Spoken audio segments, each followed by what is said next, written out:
Hey, Houston, we've had a problem here. This is Houston. Say again, please. Houston, we've had a problem. Houston, we don't have a problem. Welcome to AP Physics C, and this is actually probably going to be your very first video. And we want to talk about the topic of vectors. The vast majority of you guys have had the concept of vectors, either in your pre-calculus class or in honors physics. So a vector, I'm sure you understand the key things about a vector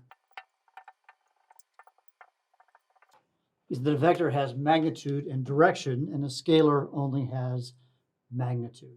And so there are certain quantities in the world of physics that are vectors and those that are scalars. So for example, something that is a scalar is time, because you can't have a direction for time. Mass. Direction, things that have direction would be velocity, acceleration, force. So a lot of things are vectors. And when we talk about vectors, as you probably know, is we draw arrows. We draw an arrow, and the length of the arrow matters, right? Because that's the magnitude, because I could also draw another vector and make it shorter. One thing that it's really good idea when you're talking about AP testing, especially if you're like drawing things, whatever, what you might want to do for like the test is put tick marks on it. And put tick marks and maybe 2 tick marks on this one to indicate how long it is. You're essentially saying that this is how long this vector is. So it's got a direction, and you can have a force that can have a direction. You can have a velocity that can have a direction, and it has whatever the magnitude is. So this could be a force vector, it could be a velocity vector, it could be a lot of different things. Now the next thing we should talk about in terms of direction is the sign of a vector. So if you say you have a negative vector, you can't actually have something that's negative. It's just indicating direction. So if it's completely negative, it's usually considered negative in the x direction. But it turns out that we really think more in a coordinate plane, which actually could be a 3-dimensional coordinate plane. We'll just do 2-dimensional. And I could have a vector that goes like this right here, and this will be negative x and negative y. Now, as a note, what's often said in this quadrant would be, if you will, positive x and positive y, and you can get these. So this will be positive, negative, and this will be negative, positive, right, in terms of its direction from the coordinate plane. Next up, in terms of vectors, we want to talk about how we add and subtract vectors. So if I've got a vector, and we'll call this vector A, and a note, I didn't say this previously, but we always put an arrow over the top of a vector to indicate that it's a vector. If you just say A, there's no vector. But if I say A arrow, I mean A the vector. Let's say I want to take A, and to A I want to add B. How do I add them? Well, the tip to tail method is the best way. So if I want to say what is A plus B, right? You would say A arrow, and then B is up and to the right, you like that, you see.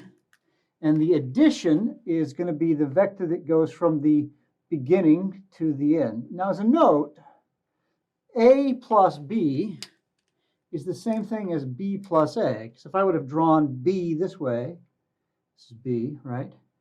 And then I drew A like that. I'm trying to do this as closely as I can. You see that this is A plus B, actually do A's. This is A, right? A plus B, you see that this pinky line is the same as this pinky line. So you do the tip to tail method. Now, you can also say, what is A minus B? So what is A minus B? Now, a better way to think of it is actually to think of it as A plus negative B, right? So when you do negative B, you just draw B in the opposite direction with the same magnitude. So if this is B, negative B would be 180 degrees in the opposite direction. So I said A plus negative B, we would do A, and then plus, if you will, this is A, right? And then I would say negative B, and now you can see we have a completely different vector right here, and this is A minus B. Probably the more preferable way to add vectors is what's called the component method.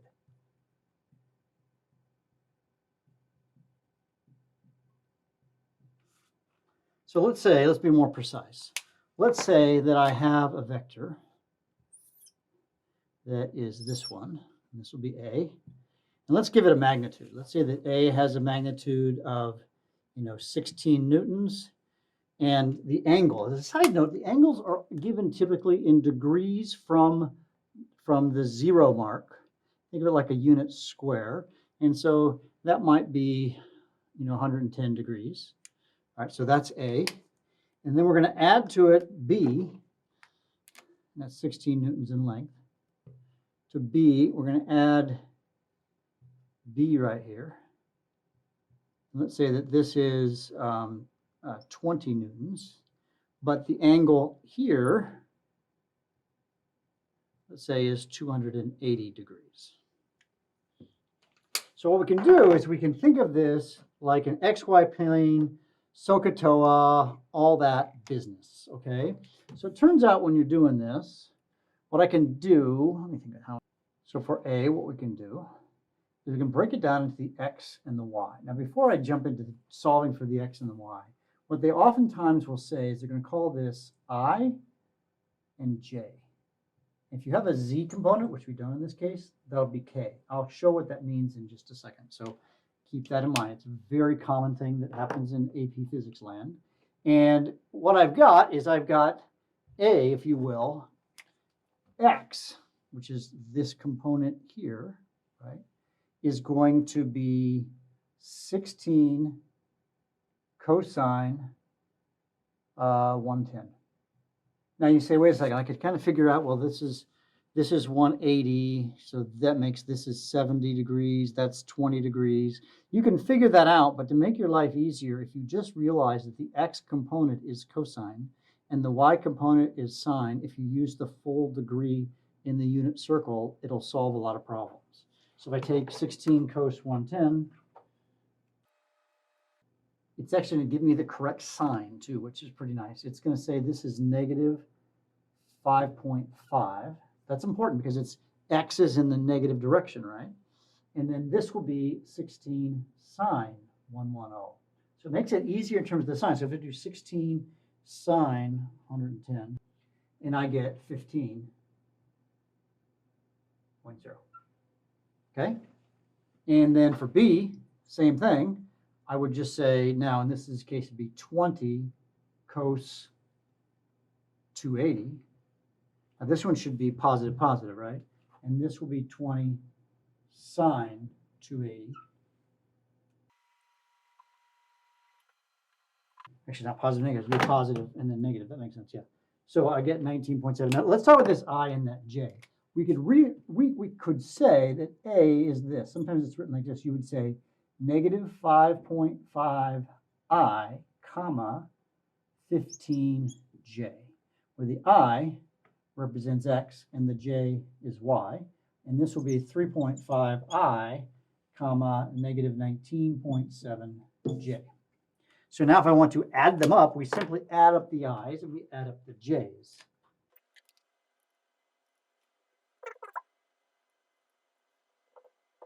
The answer would be negative 2I, comma, negative 4.7J. So if we were to pick this, it'd be negative 2I, so you come over 2 ticks. 1, 2, right? Negative 2. And you would go down 5 ticks. 1, 2, 3, 4, 5. And the, boom, it's going to add up to something like this. And if we kind of, if we were to draw this, if you will, just to do the tip to tail method, right? I could say, this is A, and we're going to add B to it, and we get, if you will, C. So when you see the I and the J, that's just a reference to the X point and the Y point of them. Of course, you could add A plus B plus C. If I had negative A minus B, then the 3.5 becomes negative and this becomes positive. You just flip those around. And so the component method is oftentimes the easiest method, and a lot of things are represented using this component method with the I's and the J's. A quick note, when I say A, for example, is equal to, what were the numbers? Negative 5.5 I, we say plus 15J. There's no comma. So, and a thing I also want to figure out is what's the magnitude of a vector right here? Or it would be the component. That was A, we had B, and then we had, if you will, C, and C was the addition of A plus B, which was negative 2I plus negative 4.7J. Two things they're going to often ask you on the AP test is what's the magnitude of this vector?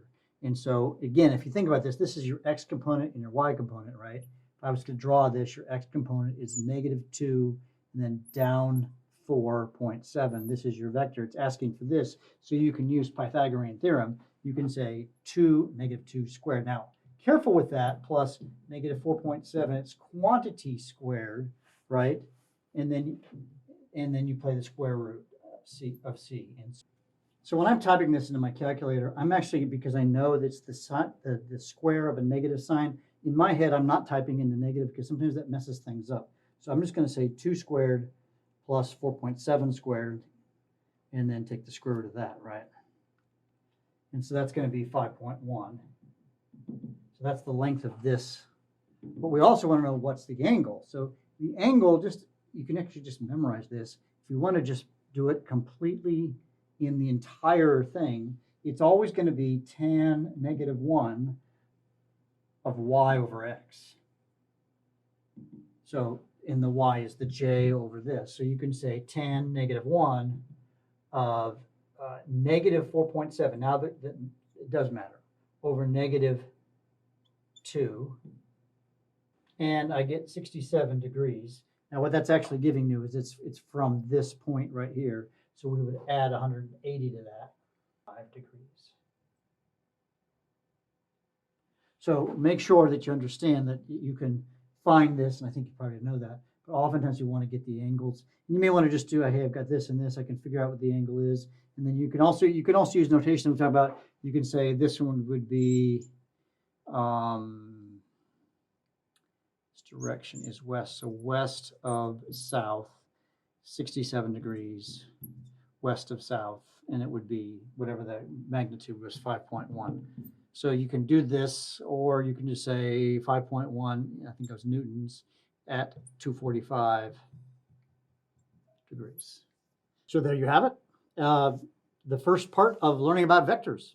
Still a lot to learn, but now you know more about vectors.